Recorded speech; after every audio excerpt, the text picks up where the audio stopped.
네, 안녕하세요. 만능설입니다. 이번 영상에서는 이제 영화배우 사주분석 콘텐츠를 진행을 해볼 건데, 이제 굉장히 유명한 분이죠. 이제 대표작으로는 이제 영화 내 머릿속에 지우개 2004년 작품, 그리고 뭐 외출이라는 2005년 작품 등등 해서 뭐 한국은 물론이고 일본, 중국에서 굉장히 유명한 배우분이죠. 배우 손예진 씨의 사주를 분석을 해보면서 이분이 정말로 그런 대배우가 될 수 있을 만한 사주를 운명적으로 갖고 있을 만한 분인지 알아보도록 하겠습니다. 일단 이분 사주를 보게 되면 본인이 뜻하는 일주에 갑오일주거든요, 이분이.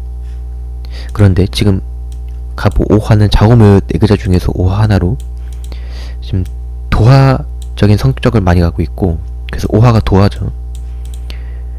이 도화라는 게 뜻이 뭐냐면은 이제 그런 겁니다. 이제 약간 본인이 적극적으로 매력을 표출하는 거고, 이제 본인의 끼를 발산을 해서 주변의 관심을 적극적으로 본인에게 끄는 살인 거죠. 그래서 도화살이라고 하는 건데, 어쨌든 그러한 이제 능력을 갖고 있다라고 보고, 그리고 이 갑오일주라는 것 자체가 이 홍염살이라는 것도 있는 건데, 이 홍염살은 뭐냐 하면 도화랑 비슷한 개념이지만 상당히 반대되는 개념으로서, 이제 도화살이 자신이 적극적으로 매력을 발산하는 거라면, 홍염은 가만히 있어도 주변에서 이성들이 가만히 놔두질 않는, 즉 가만히 있어도 끼나 매력이 저절로 발산되는 살이라는 거죠.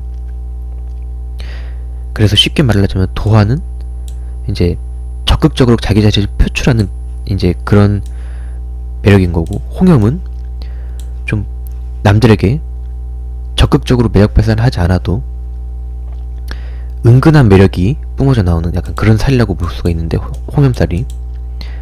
그런데 손예진 씨는 지금 이 갑오일주라는 게 도화와 홍염을 동시에 갖고 있는 거거든요. 그렇게 볼 수가 있고, 그래서 이런 도화와 홍염을 이 사주 내에 같이 갖고 있는 그런 분들이 이제 직종군으로서는 이제 배우나 그리고 작가들이 굉장히 많습니다. 그렇다라고 알 수가 있고, 그리고 이분이 일주 외에도 월간, 연간에 신금이 2개가 딱 들어와 있는데, 제가 예전 영상들에서도 말했었는지 모르겠지만, 이 사주 내에 신금이 많게 되면, 사주 내에 신금이 많으면 이 미남 미녀가 굉장히 많아요. 네, 실제로 그러합니다. 그래서 아마 신금이 2개나 되기 때문에 이런 미모를 갖고 있지 않나 그렇게 생각이 들고, 그리고 또 한 가지 약간 재미있는 사실로 알아보자면, 이제 이 신금과 신금 그리고 유금, 이 손예진 씨 사주에 들어있는 이 3가지의 금은 이제 음의 성질을 띨 금이죠. 그래서 음금으로 규모가 작은 금에 속합니다. 그래서 약간 보석이나 액세서리, 약간 그런 쪽을 뜻하기도 하는데, 뭐 손예진 씨 자체가 워낙에 미모가 출중한 분이셔서 뭐 가만히 있어도 뭐 보석 같다 뭐 그렇게 말을 할 수도 있겠지만, 이제 이렇게 사주에 이런 신금, 유금, 그래서 음금을 많이 갖고 있는 분들이 이런 보석, 액세서리 같은 그런 사치품들, 그런 것에 굉장히 어떻게 보면 환장하다시피 관심을 갖는 경우가 굉장히 많습니다. 약간 좀 사치가 있다 그럴까요? 그런 경우가 실제로도 많고, 그래서 이 사주만으로 보았을 때 아마 손예진 씨가 약간 그런 성향도 있지 않을까, 사치스러운 성향, 그것도 알아볼 수가 있겠고, 그리고 이제 3번째 특성으로 이 손예진 씨 사주의 지지를 보시면 5화 그리고 축토가 오축탕화로 오축탕화살을 띠고 있는데, 이 오축탕화를 사주 내에 갖고 있으면 이제 약간 항상 조심해야 하는 게, 말조심을 항상 해야 되는데, 이게 왜 그러냐 하면 이 5화라는 게 제가 아까 전에 말했듯이 도화적인 특성을 가지는 좌우묘 4글자 중에서도 특히 이런 말하는 것, 말조심을 해야 하는, 이 말로 자신을 드러내는 약간 그런 능력을 갖고 있는 건데, 근데 축토를 5화가 만나버리면 이 탕화가 되어서 이 본인이 그렇게 악의적으로 한 말이 아닌데도 상대방은 악의적으로 듣고, 그래서 약간 그런 뭐 관제구설 같은 게 사주에 없어도 이런 탕화만으로도 이제 구설이나 시비가 항상 따라다니는 약간 그런 것을 이제 나타내기도 해서, 그래서 이런 사주 내 오축탕화가 딱 있는 손예진 씨 같은 분들은 연예인이 아니더라도 항상 말조심을 하고 살아야 되는 사주라고 볼 수가 있고, 그리고 이분이 제가 이 뉴스 기사들을 쭉 접하다 보니까 2020년에 이 부동산 시세 차익으로 거의 뭐 40억이 넘는 돈을 시세 차익을 냈다. 그래서 부동산 대박이 났다. 그런 뉴스들을 보게 됐는데, 근데 그래서 이제 부동산에 관련한 운이 정말 온 것일까라고 생각을 해보면, 이제 손예진 씨가 간목일간인데 이제 수가 본인에게는 이제 인성운이거든요. 이 인성운이라는 게 학업운을 뜻하기도 하지만 부동산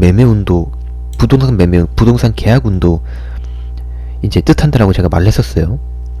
그런데 2020년을 보시면 이제 자수, 간목일간에서는 이제 정인, 인성운이 들어오면서, 그래서 아마 부동산 매매 그런 시세 차익운이 터졌나라고 생각이 드는데,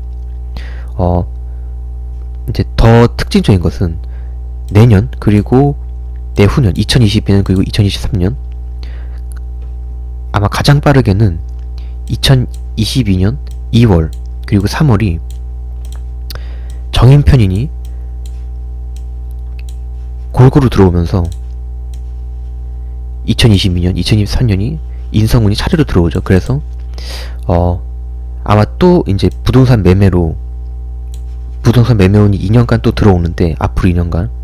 그래서 작년 2020년에 이분이 뭐 큰 시세 차이가 남기셨다고 했지만 부동산 매매로요. 그런데 이제 2022년과 2023년은 이제 천간 인성운이어서 아마 부동산 쪽으로 더 큰 이제 그런 운이 들어오지 않을까. 더 큰 시세 차익을 남길 수 있는 뭐 80억, 뭐 120억 뭐 그렇게요. 아마 그렇게 되지 않을까라고 간단하게 미래를 좀 적을 수 있겠네요.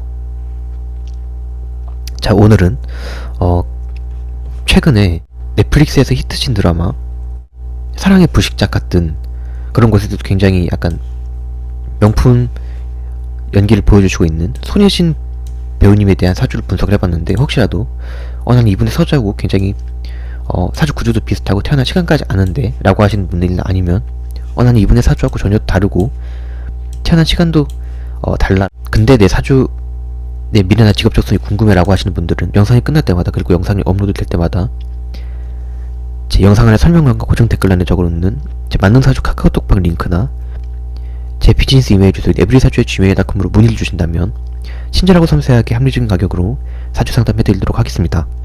자, 그러면 저는 다음 배우 사주 분석 영상에서 돌아오도록 하겠습니다. 안녕히 계세요.